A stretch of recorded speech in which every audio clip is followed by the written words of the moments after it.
America king Jong से क्यों नहीं लड़ता? किंग जोन उन नॉर्थ कोरिया से क्यों नहीं लड़ता? अभी भी यदि इस्लामिक कंट्री ईरान के बाद भी मौन रह गए तो वो समझ लें कि अमेरिका को फ्री हैंड दे चुके। अभी जो लड़ाई है ये इस्लाम और क्रिश्चियनाइज के बीच नहीं है।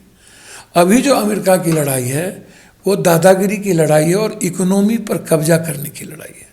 सवाल पूरी दुनिया में थर्ड वर्ल्ड वॉर का है। तो आप एक बात जान लीजिए, यदि ईरान युद्ध हुआ तो चाइना की नज़र भारत पर होगी। क्या चाइना अमेरिका दोनों सेटिंग किए हुए कि एक को तुम मारो कुछ पर हम कब्जा करेंगे? देखिए एक बात आप समझिए, चाइना और अमेरिका कभी युद्ध नहीं लड़ेगा साथ। वर्तमान रूस के राष्ट्रपति को रूस में ही पब्लिक मार देगी या उसको उठा के फेंक देगी। अमेरिका और चाइना के बीच सुपर पावर की लड़ाई है। अमेरिका के पास पाकिस्तान में जगह और श्रीलंका में जगह नहीं मिल सकता। और आज यदि हम ईरान के मामले में भी चुप होंगे तो कल पाकिस्तान और मजबूत होगा। आप विदेश मंत्री होते तो क्या करते? सर आंख बंद करके हम इस युद्ध को रोकने का प्रयास करते हैं। मैं एक बात बता देता हूँ, अमेरिका ने इस युद्ध को यदि छेड़ दिया तो अब तीसरे युद्ध को कोई नहीं रोक पाएगा। फिलिस्तीन को लेकर के जिस तरीके का सेंटिमेंट इस्लामिक कंट्री में हुआ, यदि ईरान पर इस तरीके की चीज़ें हुई तो इराक के तरीके से लोग चुप नहीं रहेंगे।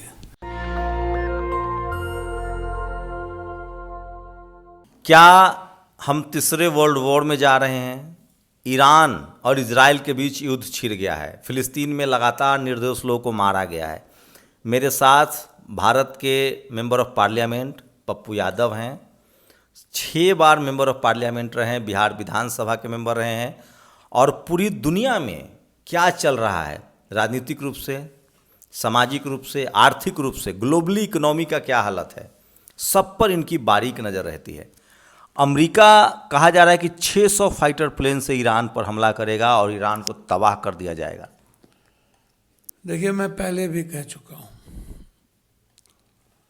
कोरोना के समय में भी कि चाइना और अमेरिका ये दोनों मानवता के सबसे बड़े घोर दुश्मन हैं।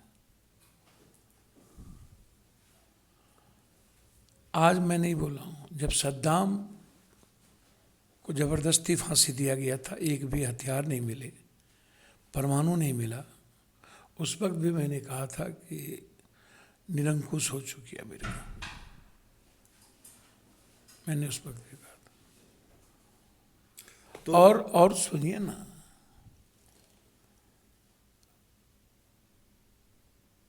अमेरिका किंग जोंग से क्यों नहीं लड़ता? किंग जोन उन नॉर्थ कोरिया से क्यों नहीं लड़ता? वो तो उसके सामने में चैलेंजर है। क्यों नहीं लड़ता? मेरी एक बात समझिए, इजराइल और अमेरिका यदि चक्का अमेरिका में बनेगा तो उसका बॉल इजराइल में बनेगा। इजराइल एक बार अमेरिका के खिलाफ नहीं जा सकता। और अमेरिका यदि इस दुनिया में सबसे ज़्यादा शक्तिशाली किसी के सामने बनना चाहता है और उसको हिंदी पट्टी चाहिए, यदि पाकिस्तान एशिया चाहिए, एशिया पर नजर, वही बात नहीं कह रहा हूँ, हिंदी पट्टी कहा तो ऐसा ही कहा मैंने, उसको अपनी भाषा में मैंने कहा, तो कभी भी पाकिस्तान, क्यों इजराइल ने सपोर्ट नहीं किया भारत का? क्यों नहीं? अमेरिका नहीं चाहता था। मेरा एक सवाल है कि क्या अमेरिका सबसे ज़्यादा मुस्लिम्स इस्लाम को मानने वाले मिडिल ईस्ट में रहते हैं, एशिया में रहते हैं, 52 देश करीब हैं, क्या ईरान के बहाने वो इराक पर कब्जा कर चुका है, सीरिया पर कब्जा कर चुका है? क्या ईरान वो अंतिम किला है जिसको ढाकर पूरे मिडिल ईस्ट पर अमेरिका का कब्जा होगा और साउथ ईस्ट एशिया पर थाईलैंड, वियतनाम पर चीन का कब्जा होगा? यदि एक बात जानिए, अभी भी यदि इस्लामिक कंट्री ईरान के बाद भी मौन रह गए तो वो समझ लें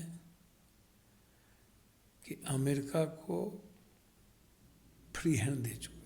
खामेनी ने, जो उनके नेता हैं अयातुल्लाह खामेनी, उन्होंने कहा कि ये ईरान के खिलाफ युद्ध नहीं है, इस्लाम के खिलाफ युद्ध है। क्या ट्रंप इस्लाम को ख़त्म करना चाहते हैं? देखिए, मैं इस्लाम का को ख़त्म कर, कोई धर्म को, कोई मजहब को कोई नहीं ख़त्म कर सकता।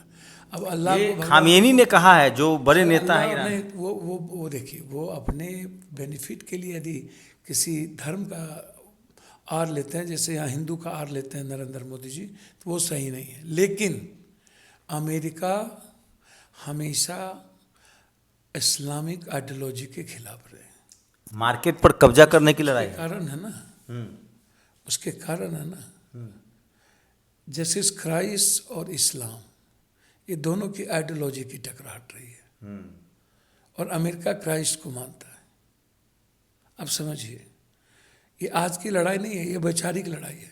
लेकिन अभी जो लड़ाई है, ये इस्लाम और क्रिश्चियनाइज के बीच नहीं है। अभी जो अमेरिका की लड़ाई है, वो दादागिरी की लड़ाई है और इकोनॉमी पर कब्जा करने की लड़ाई है, अर्थव्यवस्था। क्योंकि ताइवान, थाईलैंड से लेकर के सब कुछ चाइना के हाथ में, वियतनाम, बांग्लादेश, श्रीलंका। अब अमेरिका को लगता है कि चाइना सुपर पावर ना हो जाए, उससे पहले हमें ईरान को ख़त्म करना चाहिए और ईरान पर अमेरिका के सैनिक को बैठा देना चाहिए।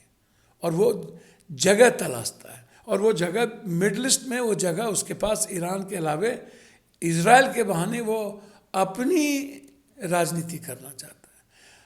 लेकिन ये सवाल राजनीति और एक न्यू इकोनॉमी पावर का नहीं है, सवाल पूरी दुनिया में थर्ड वर्ल्ड वॉर का है। आप इसको समझिए। सर, हम आज से नहीं कह रहे, चाइना क्या करेगी? चाइना तो कह रहा है हम बुद्ध के रास्ते पर हैं, हम शांति चाहते हैं। तो वही बात तो कह रहे हैं, चाइना इस जन्म में बुद्ध के रास्ते पर है।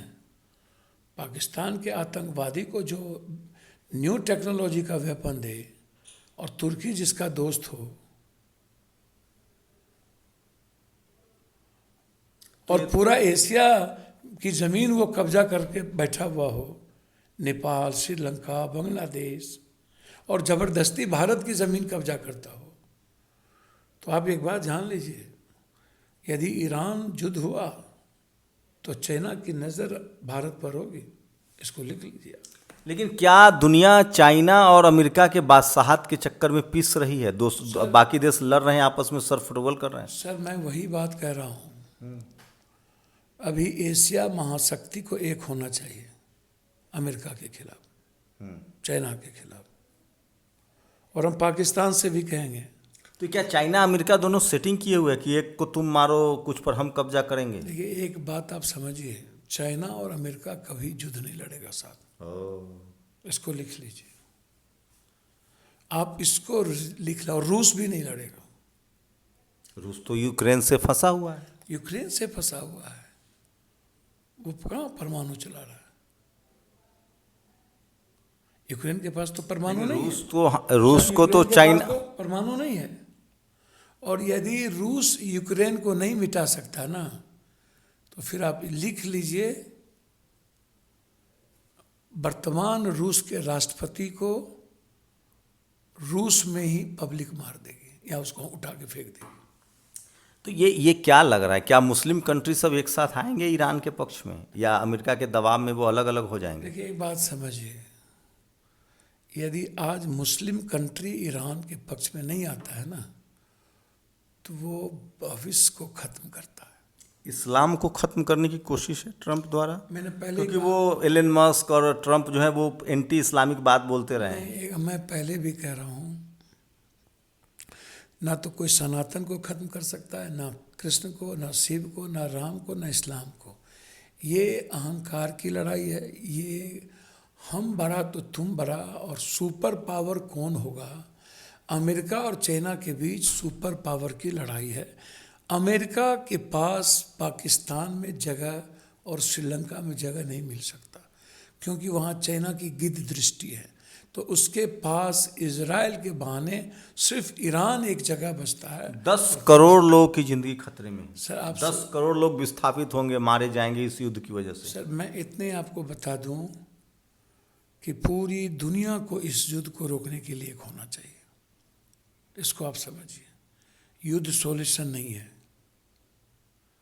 सर, पूरी मानवता खतरे में। लेकिन आज ट्रंप ने कहा है कि हम अब मुद्दे को खत्म करेंगे, मतलब कोई सीज फायर नहीं, कोई समझौता नहीं, जो मुद्दा है ईरान को खत्म करेंगे। देखिए ना, ईरान कह रहा है कि हमारे पास, खुद सीएनएन कह रही है कि ईरान के पास कोई न्यूक्लियर वेपन नहीं है।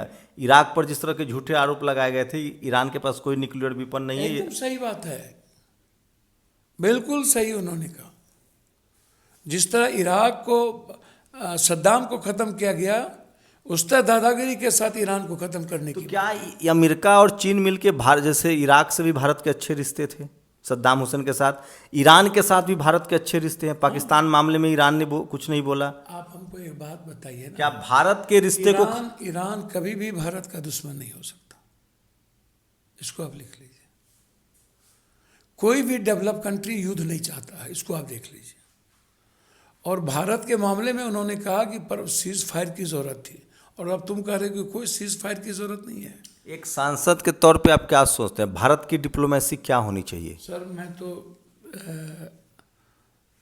इतना सोचता हूँ भारत के बारे में कि हमारी जो पॉलिसी है वो बुद्धम शरणम गच्छामि, वसुधैव कुटुम्बकम और सार्वभौमिकता की जो पॉलिसी है, ऐसे समय में भारत, अमेरिका, चाइना, रूस और इंडिया, ये 4 महाशक्ति है इस दुनिया की। भारत के मुसलमानों को भी कटघरे में बार बार धमकाया जाता है, कटघरे में रखने की कोशिश हो रही है। देखिए एक बात समझिए, भारत के मुसलमानों के सामने भी जो नफ़रत की बात और कटघरे की बात आती है, वो उसमें सिर्फ सियासत है, कुर्सी है। उसमें कहीं भी सर 140 करोड़ की आबादी में 20 करोड़ कोई संख्या क्या करेगी? और कभी वो संविधान और कानून के खिलाफ भारत का मुसलमान नहीं जा सकता।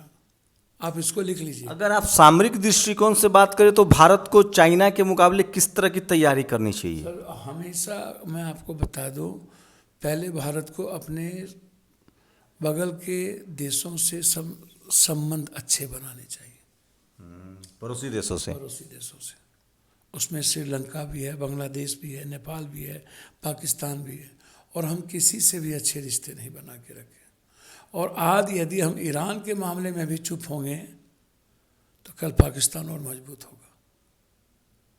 हमें किसी भी कीमत पर ईरान के मामले में चुप नहीं रहना चाहिए। अमेरिका मेरा दोस्त हो ही नहीं सकता, तो क्यों मैं चुप हूँ? लेकिन लोग कह रहे हैं कि दुनिया भारत की तरफ देख रही है, क्योंकि भारत एशिया में एक बड़ी ताकत है।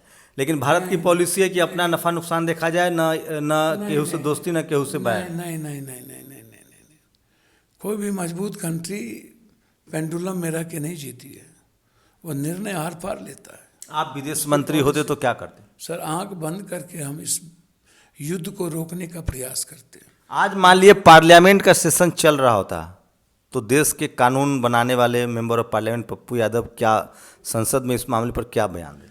बहुत क्लियर है हम कि युद्ध कोई सॉल्यूशन नहीं है किसी भी कीमत पर।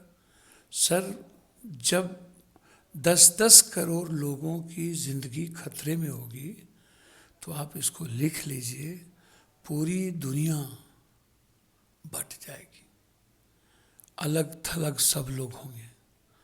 और लेकिन उसमें कोई ईरान के पक्ष में नहीं बोल रहा है, सिर्फ चाइना कह रहा है हम गलत हो रहा है, रूस कह रहा है, नॉर्थ कोरिया कह रहा है, अफगानिस्तान कह रहा है। लेकिन जो बड़ी ताकत है दुनिया की, पूरा यूरोप, बड़ी ताकत जापान कह रहा है, रूस कह रहा है, चाइना कह रहा है, और कौन बड़ी ताकत? भारत को भी कहना चाहिए। यदि भारत नहीं कह रहा है तो ये गलत कर रहा है। क्या लग रहा है ट्रंप और जिनपिंग की अलग, दोनों की मिली जुली है कि कुछ पर तुम कब्जा करो, कुछ पर हम कब्जा करें? नहीं, एक बात आप समझ में नहीं है, ये दोनों सुपर पावर बनना चाहता है। और रूस कह रहा है कि मैं चुपचाप हूँ, मैं सुपर पावर हूँ। इसको आप समझिए। और अमेरिका के पास एशिया में कोई जगह नहीं बची। तो उसके पास ईरान के अलावे कोई बेस नहीं बचता। भारत को सामरिक दृष्टि से मजबूत होने के लिए डिफेंस सिस्टम पर क्या और बजट बढ़ाना चाहिए, टेक्नोलॉजी पर ध्यान देना चाहिए, क्योंकि अब ड्रोन, AI। मुझे तो लगता है कि भारत को 40% बजट सुरक्षा पर अभी खर्च करने की जरूरत है। तो हथियार बनाना होगा, अपना डेवलपमेंट करना होगा, स्टील्थ फाइटर विमान, ड्रोन्स, या हमें खरीदने पर कब तक आश्रित रहेंगे? सर मैं आपको बताऊं, हमारे पास कितने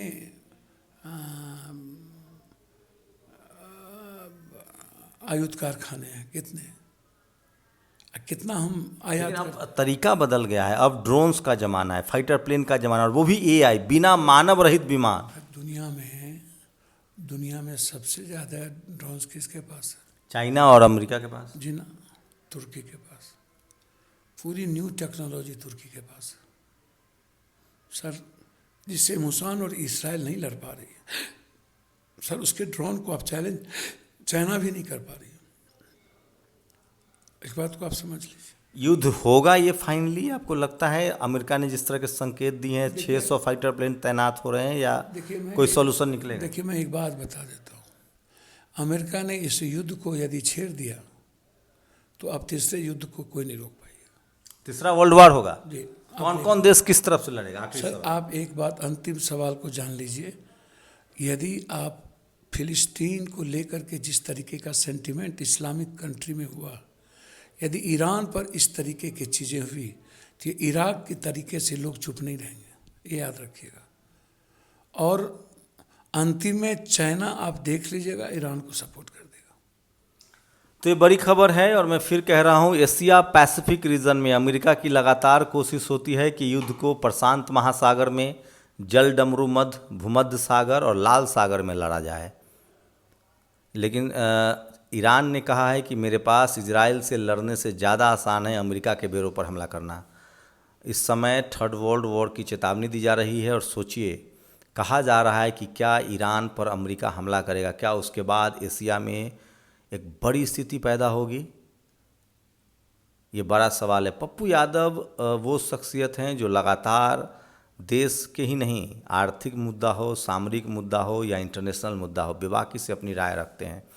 फिलहाल भारत की विदेश नीति को लेकर कांग्रेस ने आलोचना की है, और कहा जा रहा है कि भारत की हमेशा से नीति गजा के साथ खड़ा रहने की रही है, फिलिस्तीन के साथ खड़ा रहने की रही है। अगर दोस्त की बात करें तो ईरान भारत का विश्वसनीय पार्टनर रहा है। अगर अर्थव्यवस्था की बात करें तो भारत की इकॉनमी मिडिल ईस्ट में सबसे ज़्यादा है। हमारा सबसे ज़्यादा जो निर्यात है वो मिडिल ईस्ट देशों में होता है। पानी, सब्जी, तेल, नमक, नून, सब कुछ, हमारी पूरी मार्केट जो है, हम अमेरिका से ख़रीदते हैं, चीन से ख़रीदते हैं, लेकिन मिडिल ईस्ट में बेचते हैं। क्या रूस की नज़र मिडिल ईस्ट पर है? इस पूरे खेल में अमेरिका का फ़ायदा दिख रहा है, रूस का फ़ायदा दिख रहा है। दोनों हथियारों की मार्केटिंग कर रहे हैं। तो सवाल है कि भारत की इसमें क्या भूमिका होनी चाहिए? आप लोग हमें कमेंट सेक्शन में ज़रूर बताएं। और क्या ये लड़ाई इस्लाम को ख़त्म करने की है? शंभू कुमार सिंह, नेशनल दस्तक, पटना। नेशनल दस्तक की आपसे गुजारिश है कि अगर इसको बचाना चाहते हैं तो नेशनल दस्तक को सब्सक्राइब करने के लिए रेड कलर के सब्सक्राइब बटन को दबाएं, फिर बेल आइकन की घंटी दबाएं। नेशनल दस्तक को बचाने के लिए बहुत ज़रूरी है कि हर खबर को शेयर करें, लाइक करें, कमेंट जरूर करें।